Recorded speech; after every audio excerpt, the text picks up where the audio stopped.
Bahrain Madagasikara nivoaka io tolakandro io ny lisitra ireo mpilalao 20. Tantsapy varotra Ivato adiny 2 isan'andro no azo ivarotana raikitra ny fitokonana. Teti-bola CUA 2024 maro ireo fanitsinana natao saingy vitsy no tanterahina.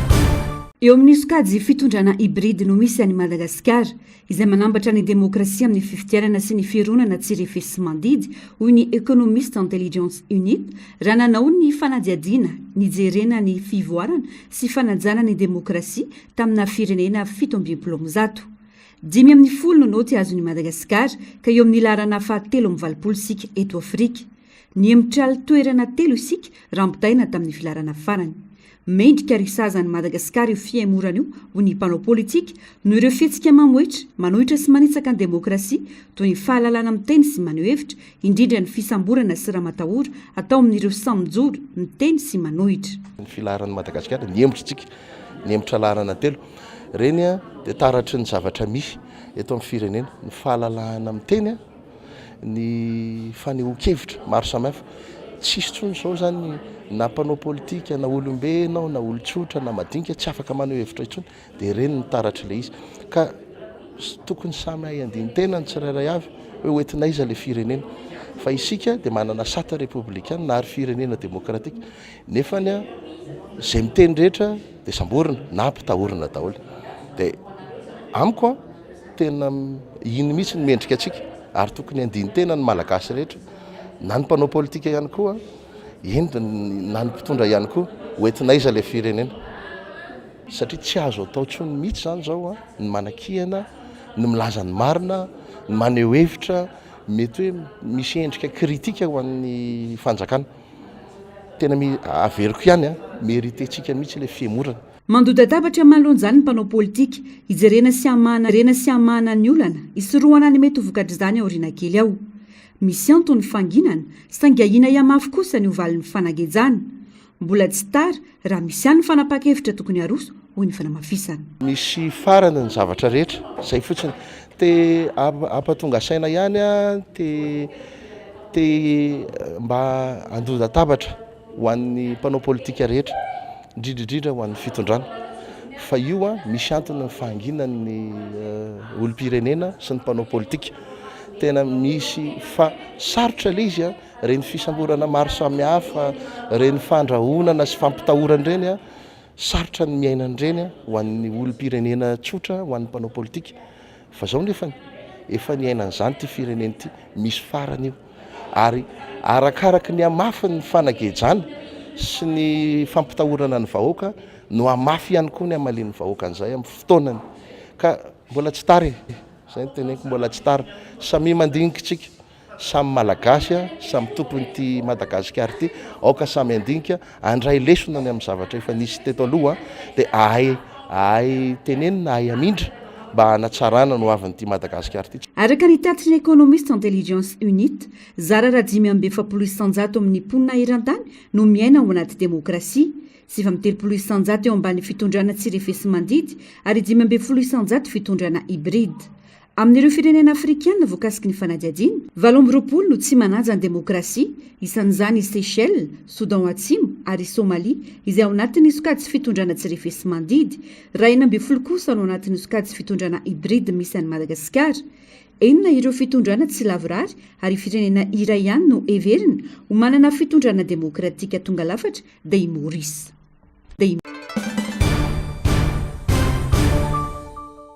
Lany tamin'ny salanisa 730 isanjato tamin'ny alalan'ny latsabato miafina ny teti-bola ampiasain'ny komina ho an'ity taona 2024 ity.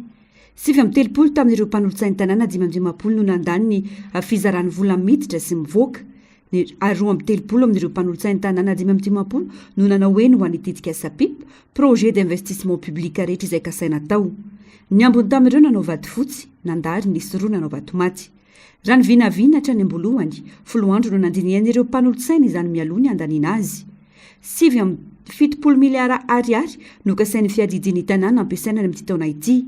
maro ireo fanotsinanentina nitakina ny mangarary amin'ny fitantanam-bola sy fampiasam-bola saingy vitsihany no niraisina hoy ny mpanolotsaina mbola tsisika ihany koa ny fomba fandanilalahy eo anivon'ny komina izay lasa fahazarana ny fanaovana latsabato miafina mikasika ny tamin'ny komina dia tena nitaky mihitsy zay hoe ataovy mazava ny tamin'ny komina satria indrisy tamin'le faranteo nivarotra tany maro be loatra varotra tany mihitsy moa zany mitsoaloha dia rehefa fahamarinana ny volaniditra nakazavely ny volaniditra dia indrisy fa tsy voaray le amendement zany rehefa nitsina nataonay mikasika ny tsena tiana fantatra marina zay natanaovanay tsy hoe firmarina nisy antsena eto efa nisy fanisana ny recensement natao tamin'io tamin'ny fotoana teo aloha fa tsy mazava mihitsy izy tamin'ity tonotia hoe nakaza daholo le tsena rehetrarehetra tsy fantatra hoe aiza le toerana dia iny koa an'izay anisan'ny fitatirana taonay dia antony manaovako zananokana tsy anisan'nazo ny mpanatanteraka kiana mivaivay ary takin'ireo mpanolotsa ny tanàna ihany koa ny famerenana amin'ny komina ireo orinasa munisipaly izay nambotra sy tsy nitondra tombontsoa ho an'ny komina hatramin'izay 300 ny volan'ny komina Antananarivo renivohitra mantsy no giazan'ireo orinasa ireo hatramin'izay ankoatra ny tsy fisiana tatitra mazava sy ny fangarara miasa efa nampanantena ny jery manokana izany ny ben'ny tanàna ankehitriny saingy mifanohitra amin'ny fampanantenana natao ny taratasy voaray tena ampelantanana ireo mpanolotsaina mbola misy ihany ireo orinasa fa tsy ny komina vola amin'ny alalan'ny vola alohan'ny mpitatitra dia nampanantena ny ben'ny tanàna fa hoe ho averina amin'ny komina kanefany mamaky an'ity taratasy ity azo hoe tao mba masoko eto aritanareo mpanao gazety soratra ity ity tsy tao anatin'ilay budget primitif lazay zao zany visite de conformité ray no voalaza fa tokony ataon'ny mpitatitra dia montant ray no mipetraka teo ho an'ny sokajana mpitatitra isan'isany zao nefa gaga indray mamaky an'ity lazaina fa fanovana fa lasa visite de conformité anankiroa karazana indray le izy dia ray visite de conformité atao any amin'ilay société municipale izay société municipal d'entretien des véhicules le resahako teo zany dia ndray hony araka amin'ny voasoratra ao anatin'ny CMH zany hoe eritreretina ho foanana le société municipale kanefa ny mbola omenao vola vatsianao vola amin'ny alalan'ny vola mpitatitra lojika ve zany zavatra zany mandeha amina lojika ve politika tika tao ny mpitantana ao anatin'izay za mametraka fantaniana ao anatin'izany rehefa ho foananao le société municipale dia tokony tsy omenao vola tsony izy fa nefa ndra ny ato dia mbola io fa mbola anomezana kely 3,000 isaky ny mpitatitra zao isaky ny mpitatitra vola be isa raha tambatra ho isaky ny mpitatitra isan'isany mijoro ho ary faniny eo anivon'ny fiadidina ny tanàna ny mpanolotsaina tompony antoka feno amin'ny fanapahan-kevitra raisina araka izany izy ireo maro ireo endrika tsy fahatomombanana ka tokony ampijoro sy ampirahina ny rehetra miandry ny fanatanterahana ireo sosikevitra naroso teo anivon'ny mpanatanteraka araka izany ireo mpanolotsaina raha ny fitantanana aloha amin'ny ankapobeny dia hita fa arak'izay efa nambara fa misy tsy fahatomombanana maro anatin'ilay izy fa nanaiky ry zareo mpanatanteraka fa naiky handray an'izay sosikevitra va dia mpanolotsaina dia eto zany ny mpanolotsaina dia hiady hijoro ary hanara-maso tanteraka satria ny mpanolotsaina moa no ary fanina ny commune urbaine Antananarivo ity ny faran'androany moa ny folo andro nananan'ireo mpanolotsaina nandiniana sy nandaniana ny volavolana tetibola 522 ho an'ny komina Antananarivo renivohitra akana vola tsy toko tsy firohany ireo mpisehatra amin'ny fitaterana eto Antananarivo renivohitra raha ny voarakitry ny tetibolany komina ho an'ny taona 522 nanaitra ary niteraka faneho-kevitra maro teo amin'ireo mpisehatra izany nampiakapeo manoloan'izany ireo mpanolotsaina no sady mpisehatra amin'ny fitaterana fiarakaretsaka eto Antananarivo renivohitra tsy manaiky ary manohitra tanteraka io fanapa-kevitra tsy ampiverana amon'ny mpitatitra io mitentina 7,3 alina sy 3 ariary isan-taona ny vola alaina amin'ny taxi ville isan'isany izy ireo izay efa mananika ny 4 eto Antananarivo ankoatra io ny etra aloha amin'ny fanjakana niakatra 5,000 sy 5 alina sy 3 sy reta-prisa ariary isan-taona ihany koa ny vola alaina amin'ireo taxi be misa 4,000 ary 7,000 sy 1 alina sy 3 sy ariary isan-taona isan'isany kosa ny an'ny taxi moto izay mandodina ny 7,000 eo na dia nisy aza ny sosikevitra naroso mialohan'ny fanapahana tsy misy ndraisiny zany raha ny fanazavana ekena fa be dia be ny asa miandry kanefa kosa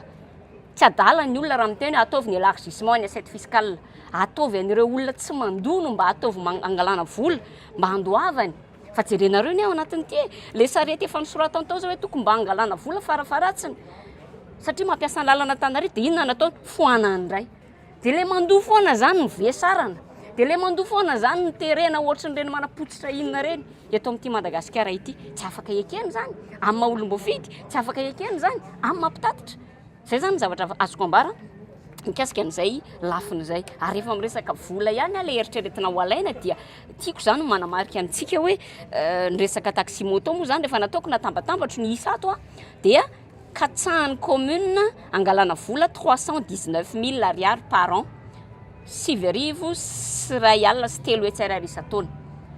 Ny taxi ville eritreretiny angalana vola 7 sy 3 alina sy 3 hetsy ariary isa-taona. Dia ny taxi be moa zany a dia iny resahako taminareo iny hoe eritreretiny angalana 5 sy 4 alina sy 9 hetsy ariary isa-taona miampy 2 alina ariary isaky ny taxi be isa-taona zany hoe raha boriborina dia 2 tapitrisa ariary isa-taona. Aiza ho aizana zany ilay maha olom-boafidy anao, ilay ireharehavanao fa ianao dia olom-boafidy. Fa mijoro marina ianao a amin'izay maha olom-boafidy anao zay. Sao dia tsy olom-boafidy ianao fa mpanohitra sadasada.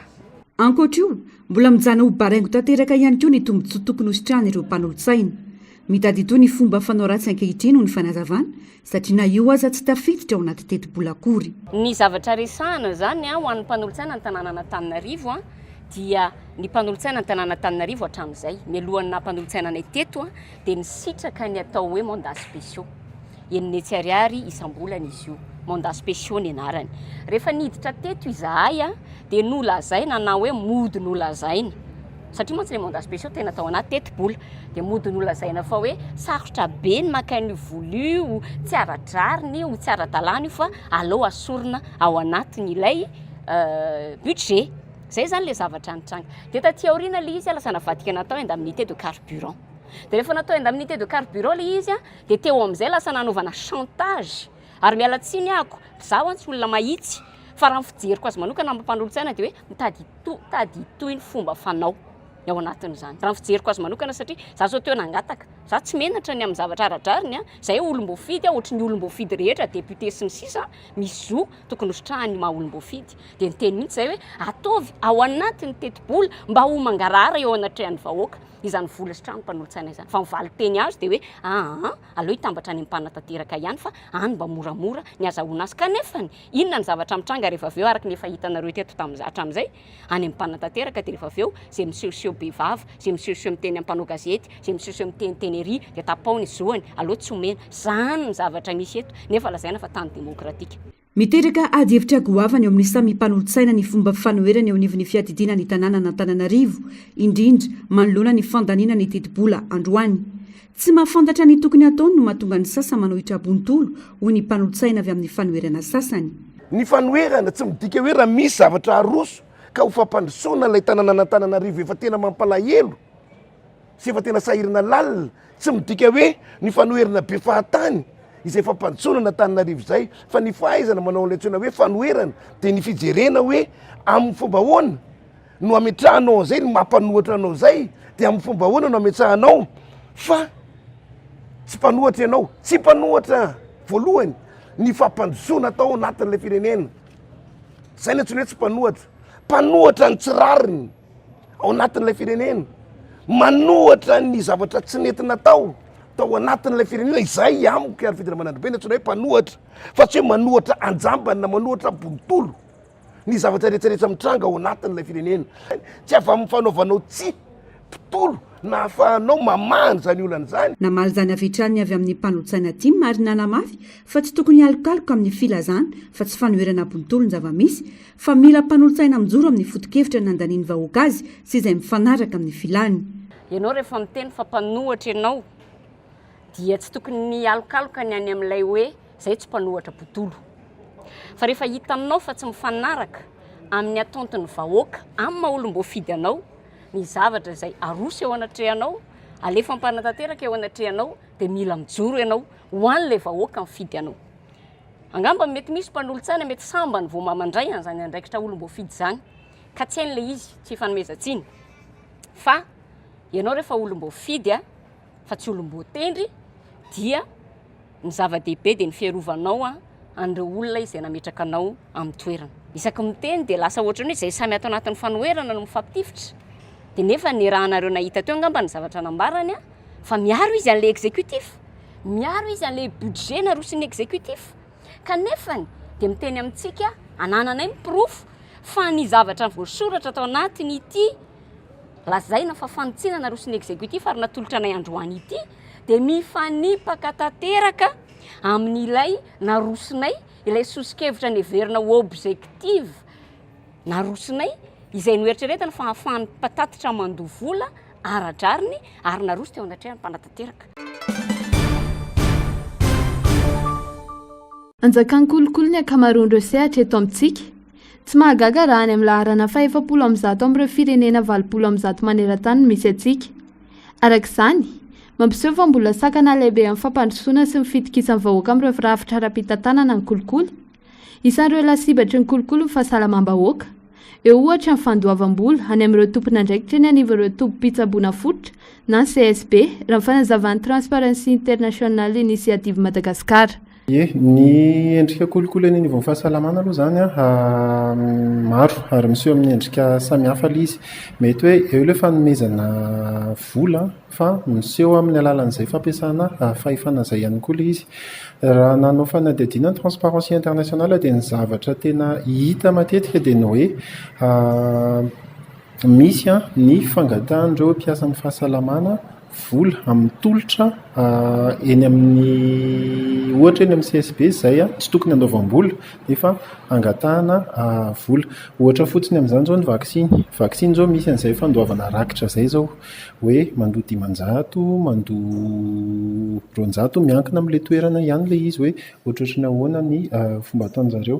Misy ihany koa ilay mivarotra fanafody ohatra ao anatin'ny fanaovana toerana fanaovana consultation. Raha ny eny amin'ny CSB manokana satria moa eny amin'ny CSB ny tena nanaovana ny fanadihadiana maro indrindra dia ny hoe efa voatokana mihitsy hoe any amin'ny dispensateur no tokony mividy ny fanafody.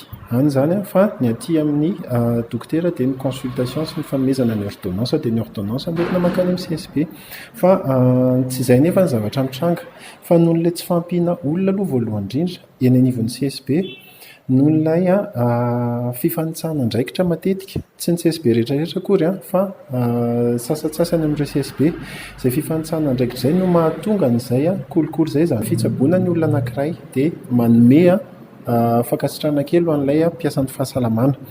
Izay nefa raha miverimberina dia mety mitarika hevitra ratsy ho an'ilay mpiasan'ny fahasalamana ka mitarika azy ohatra hitaky an'izay hoe fa maninona ianao tsy nanome kely dia na koa hoe miantraika any amin'ilay kalitao an'ilay tolotra ara-pahasalamana mihitsy ilay izany hoe raha tsy manome an'izay fanomezana kely izay ilay olona dia mety tsy ho voaray tsara ohatra fotsiny izay. Ny azo lazaina ny fitiavam-bola sy ny fanavakavahana ny tena mateti-pitranga eny anivon'ny tompom-pahasalamana raha ny fanehoan-kevitra.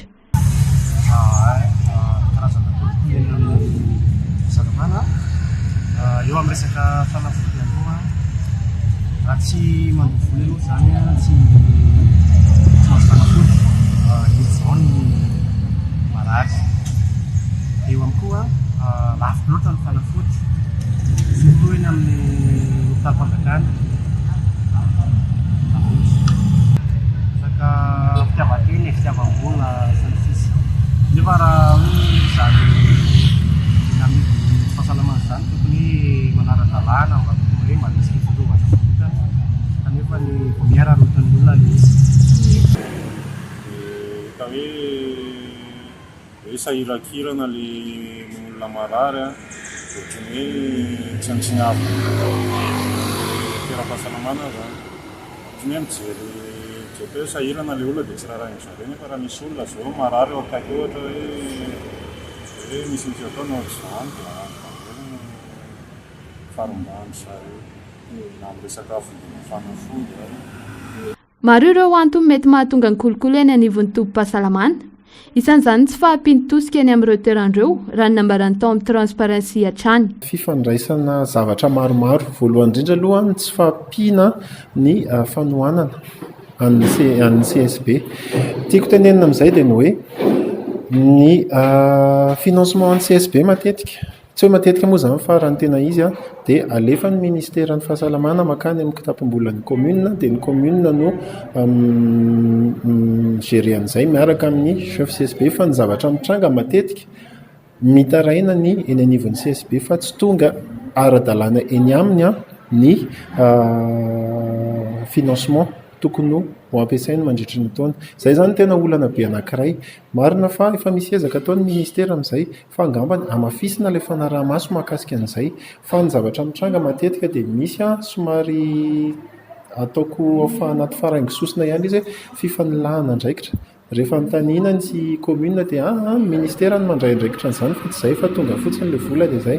Antanina ny ministera ny anjaranay dia mandefa an'ilay vola ny anivon'ny commune dia ny commune sy ny CSB miara mandrindra an'izay. Eo zany ny olana anankiray. Izay financement izay nefany misy fiantraikany be dia be. Eo ilay autonomie le CSB mihitsy ilay fiodonan'ilay CSB mihitsy ny tena misy olana dia mandraindray izay mahatonga n'ilay CSB hitaky vola ohatra ahafahany manampy ilay banga izay tokony ampiasainy mandritra ny taona ohatra. Arak'izany, ilaina fanetana ny eny anivon'ny tompom-pitsaboana mba hanaraka amin'ny fenitra tokony ho izy ary izary ireo vaovao ankahalalana mikasika amin'ny fahasalamam-bahoaka mba ho fantatra ny maro an'isy.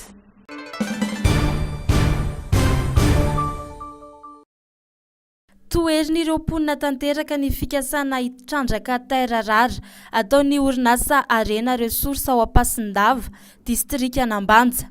Raha ny nambarany solotenan'izy ireo androany. Tsy mitovy amin'ny fitrandrahana safira sy volamena ity fitrandrahana ity, fa misy voka-dratsy lehibe eo amin'ireo mponina raha ny fanazavana. Voakasiky ny fitrandrahana na ny sehatry ny fambolena toy ireo volo fanondrana mampiavaka ny faritra toy ny lavanilina sy kafe, na ny sehatry ny jono izay fotom-pivelomany mponina ny antoerana. Ho simba avokoa ireo noho ny akora simika ampiasain'ny orinasa amin'ny fitrandrahana raha ny nambaran'ireo mponina. Io fitrandrahana terra rara io araka ilay voalazany teo dia mampiasa produit chimique izy ohatra an'izany sulfate d'ammonium, l'acide zay io dia l'acide tegna grave be. Manao forage io zay société io. Les zavatra zegny efa misy agny efa nanao forage tany zegny rô 10 mètres de profondeur no farafahakeliny le forage le tany angadiny agny dia rehefa misy vato zegny agny dia tsy maintsy manidina io le produit chimique l'acide io zegny rô mba ahafahany io vato io mba hitsonika mba azahoandreo le matière primaire tiandreo halaigny. Fa io le produit chimique io no agnisan'ny manimba le tany. Misy faritra be dia be no mety tsy haniry azo noho ny fampiasana le produit. Kanefa le voalaza teo tamin'ny taloha vocation agricole zegny le toerana io. Misy cacao zegny ambony ao, misy café, misy lavanille io, maty io noho ny io fampiasana le produit chimique io. Le zavatra mampitaingitaigny vahoaka zegny le tetika asa fitrandrahana zegny maro dia be le zavatra simba.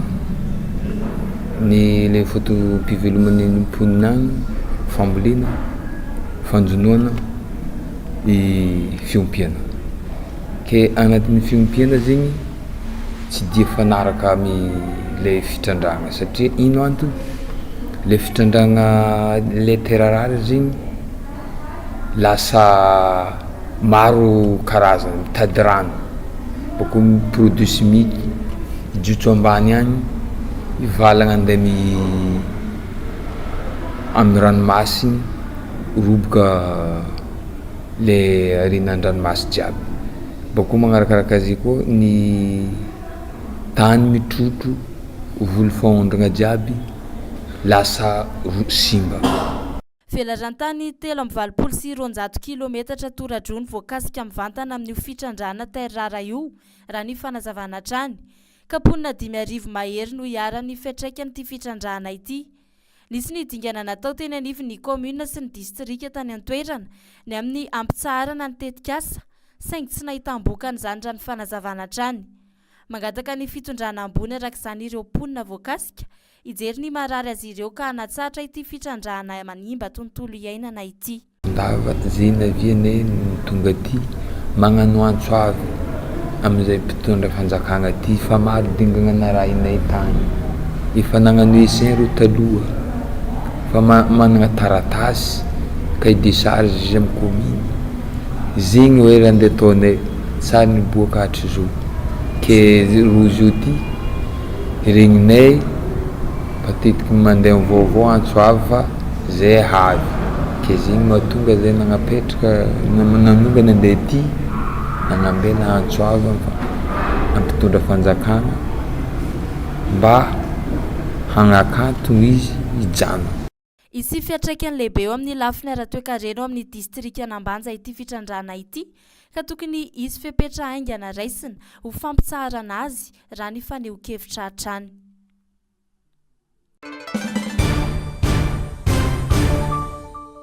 Very tanteraka ny soatoavina malagasy amin'izao vanim-potoana izao. Matiasina ny maha-olombelona ka lasa manao izay tiany atao sy saim-patany ny akamarony. Isany antony mahatonga izany ny fikorontanana misy eny anivon'ny fiarahamonina.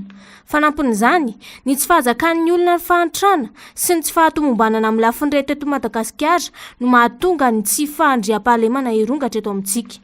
Raha ny fanazavana, manosika ny ankizy hirona amin'ny halatra, ny tsy fahampian'ny fitiavana sy ny fifandraisana ao an-tokantrano. Betsaka ny mbola atao hoe mivarina amin'ny zava-mahadomelina. Misy déscolarisation massive eto amin'ny Madagasikara eo amin'ny efa 40-90% mialatsiny amin'ny teny frantsay ny déscolarisation massive amin'izao. Zany hoe tena betsaka zany ny zaza tsy mianatra dia lasa mananao foana izy, lasa mangalatra izy ohatr'izany. Ny fahatrana tsy tononoko intsony satria efa évident loatra zany. Efa mibaribary hoe mahantra loatra ny gasy dia lasa mangalatra, manao zavatra tena hoe tsy matahotra an'Andriamanitra intsony zany. Satria ny olona zao miayay lava, ao an-tranony izy voarobo, mivoaka ivelan'ny tranony izy voatsatokantsy dia tsy hita intsony izay iainany. Dia misy psychanalyste zay manao fandinihana izy dia miteny izy hoe le vol des enfants est dû à la frustration de l'amour. Ny dikan'izany hoe raha ohatra hozy izy ka tsy ampy fitiavana ny ankizy, manomboka amin'ny maha-ankizy anazy ny zaza zany dia lasa mangalatra izy. Etsy andaniny, mampirongatra ny tsy fandriam-pahalemana eto amintsika ihany koa ny fijerena horonan-tsary mampiasa hery sy mamoha fady araka ny fanadihadiana.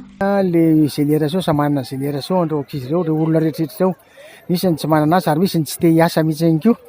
Fa aleo ny manao lido, aleo ny manao baolina sy manao baby foot sy ny sisa kamo. Dia misy koa moa ny te hanankarena tapaka nefa ny tsy te hiasa dia aleo ny mangalatra. Manaraka izany moa zany misy koa le génération misy génération 2000 zao hafa ny ohatrany hoe variana amin'ny TikTok sy Facebook dia mahita an'le fivoarana any an-dafy dia mananao foana. Dia misy indray le génération 90 génération vidéo dia mahita an'le amin'ny vidéo le misy ninja sy ny namany, dia mahita an'le acte de violence sy ny sisa. Dia misy ndray koa le mahita an'le sakafanolanana sy ny sisa amin'le film mamoha fady reny dia manao application izy. Vokany, teraka ny aya sy ny korotana ara-tsaina ny anivon'ny fiarahamonina raha nambaran'ity mpahay fiarahamonina ity. Tsy izany ihany, fa lasa tsy manana fahatokisa-tena sy tsy mifampatoky intsony malagasy vokatra izany. Miaina anaty ny tahotra ny vahoaka ary tsy mitombo-tsaina intsony. Fa naiza dia ohatran'ny mikôdikôdy mailomelo mijery foana ohatrany hoe misy manaraka ve asa tsy miaina milamina intsony ary tena mety manakorontana zavatra maro io anivon'ny fiarahamonina mihitsiny. Na very miresaka hoe confiance zany zao tena anisan'ny valeran'ny malagasy ny confiance io indrindrindrindra any ambanivohitra any. Fa nohony amin'izao zany ny zavatra miseho ety dia sarotra amin'ny olona zao ny hanana an'izany confiance zany. Na olona ohatra hoe livreur ary zao dia efa mampanahy be, tonga ao an-trano ianareo moa fa mandeha be vente en ligne amin'izao. Ka raha misy livreur ohatra tonga ao miteny hoe ilivre lasa miainy ny olona. Any an-dalana tena tsy milamin-tsaina ny olona any an-trano mieritreritra mivoaka dia efa mikorotan-tsaina indrindra ireo olona efa mahazo azy itony ireny. Manoloan'izany dia lahara-pahamehana ny fampidirana ny zazan-tsekoly, ampiena ny tsy fandriam-pahalemana. Eo ihany koa ny fanomezana asa ho an'ny malagasy, fa indrindra ireo tanora ary ilaina ihany koa ny fanomezana fitiavana ny zaza manomboka amin'ny fahakeliny. Mila vokisana fitiavana ny zaza amin'izao vaninandrontsika izao dada sy neny mitady vola ny ivelany, tsisy fotoana zany. Tonga ny ankizy dia ny dada sy neny eo amin'ny telefony, eo amin'ny ordinateur, tsisy fiainam-pianakaviana intsony. Vokisy fitiavana ny ankizy dia mbola kely.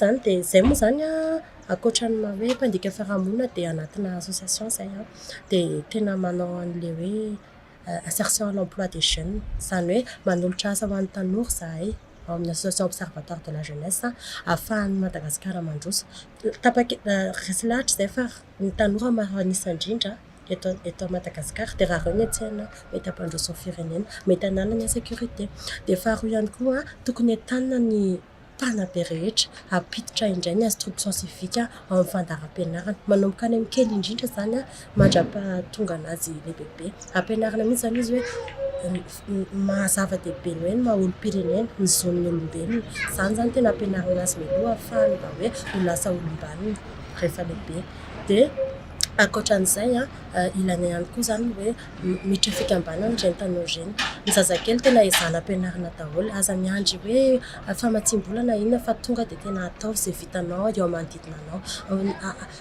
entany ny vahoaka piditra zaza hianatra fanabeazana ihany na isan'ny tena vahaolana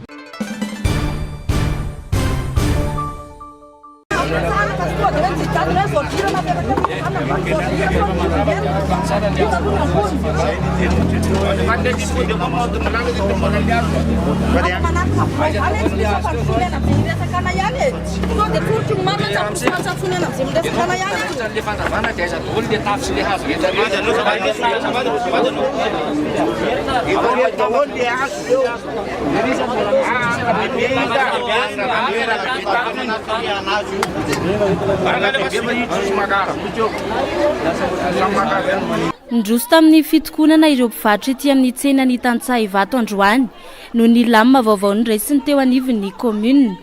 Voafetra ho adiny roa isan'andro ny fotoana azon'izy ireo mivarotra araka ny fanapa-kevitry ny commune. Hatreto tsy fantatra mazava ny antony izao fepetra izao raha nambaran'ireo tantsaha mpivarotra ety an-toerana. Nitaraina ireo mpivarotra arak'izany ary nilaza fa tsy mahavelona ny vola kely azo mandritra ny ora roa. Ankoatr'izay fampandrosoana ny tsena no nampanantenaina tamin'ny fampelezan-kevitra kanefa izao ny vokany ny fitarainana hatrany. Fantatra hoe inona mahatonga le hoe adiny roa fotsiny no azo mivarotra. Tsy fantatra ny antony fa hoe amin'ny enina ka hatramin'ny valo. Amin'ny enina izany nefa ny fotoana fakana entana izay reo nge tsy tena hoe tatsaha be le miala avy any amin'ny firy maraina. Amin'ny ray maraina dia efa tonga ny tatsahany dia mba mitady entana amin'ireny dia maka entana. Dia misy fotoana nefa hoe amin'ny valo misy tsy vaky lovy. Mpanatitra mpianatra ary amin'ny valo vao manomboka manatitra mpianatra zay vao misy tsena aorinany amin'ny valo. Talohan'ny fifidianana navela mivarotra malalaka izay mpivarotra rehetrarehetra ireo. Rehefa lany amin'izay Andriamatoa Mera vao mipetraka angamba izy ohatran'ny androany. Maneno ny sifle avany miala fa maninona re zay tompoko raha talohany fifidianana iny na inona raha tonga dia hoe tsy mahazo mivarotra tsona reo dia niala ay fa maninona rehefa lany ianareo dia tonga dia hoe miala daholy tsy misy mivarotra. Elona ao anatin'ny adiny roa isan'andro mangalatra ary zay no mivarotra. Zay ny fiatrazy fivarotana eto adiny roa isan'andro dia ny hariva ary izahay mangalatra no mivarotra eo. Vao miala any le polisy dia tena iny to dia miafina misitrisitra kely ary tena marary aminay zany.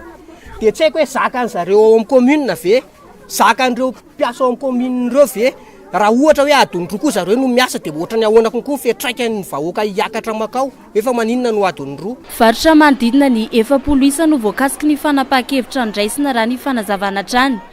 Very asa fivelomana arak'izany izy ireo ka mangataka ny andraisany eo anivon'ny commune fepetra manoloana ny tranga tahaka izao. Mangataka ny mpitondra fanjakana ao nareo monsieur le député anankiroa ministre mponina mba jereo akaiky re zahay majinika ty tatsaha to hoe tatsaha zany satria zay efa filazanareo anay mba mangataka anareo zay mba hidina ifotony hoe jereo reto vahoaka ny vato reto mpivarotra ny vato reto fa tena mijaly izahay. Raha ohatra hoe ity problème hoe ratsy izy manaratsy le tanàna afaka mamboatra re olona raha hoe io problème fa raha ohatra hoe hoasorona re izy dia hoe ho ataonareo inona dia aiza ny ipetrahan'le olona dia any tena mampalahelo kosa zany. Raha nikasa aka ny hevitry ny commune momba ity raharaha ity moa zahay dia tsy nentina andray ireo tompona andraikitra ary dia efa nilikiliana aza no azo.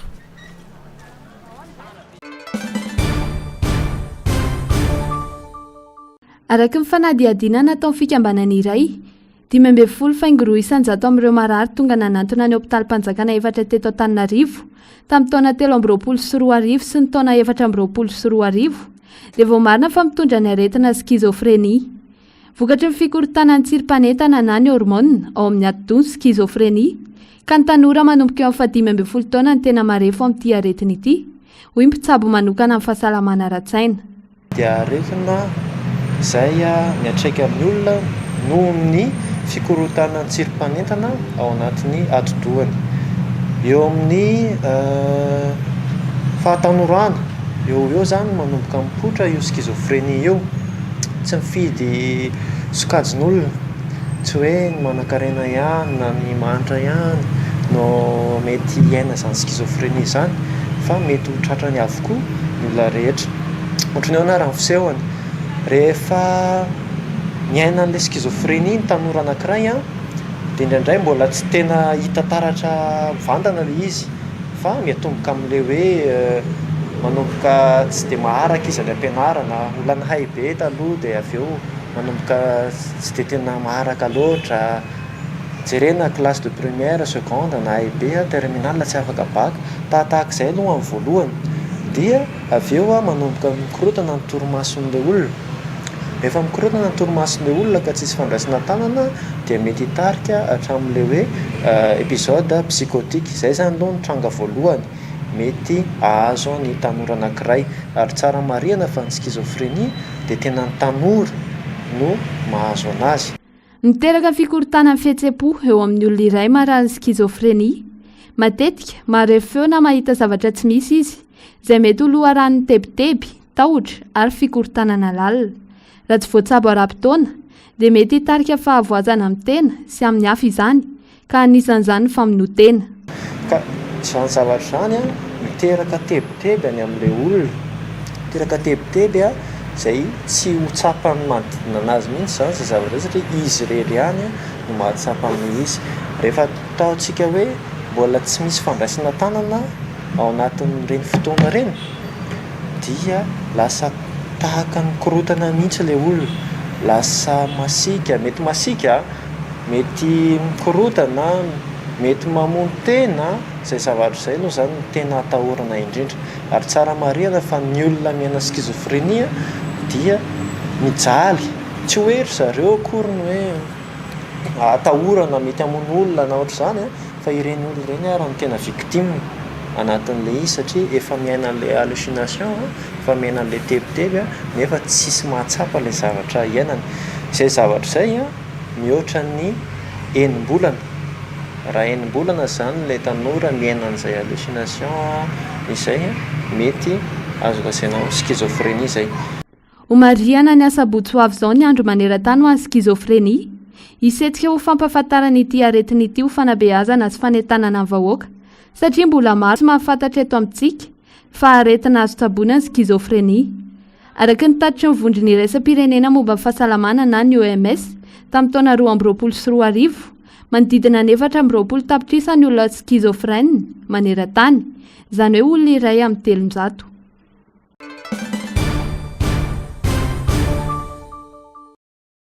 Nampafantary ny mpanazatra Corentin Martin Sandroany ny lisitra ireo mpilalao eo anivon'ny ekipam-pirenena malagasy hiatrika ny fifanitsanana iadiana ny toerana amin'ny fiadiana ny tompon-daka eran-tany amin'ny taranja baolina kitra 2024.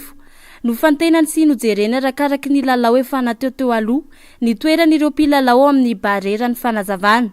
Mpilalao roa amin'ireo anaty lisitra no milalao any amin'ny ekipam-pirenena hafa ka natsoina natevin-darana ny ekipam-pirenena malagasy. Toy izao avy ireo mpilalao hiatrika ny fifanitsanana 5 sy 4 ho an'ny fiadiana ny toerana ho an'ny mondial 2024.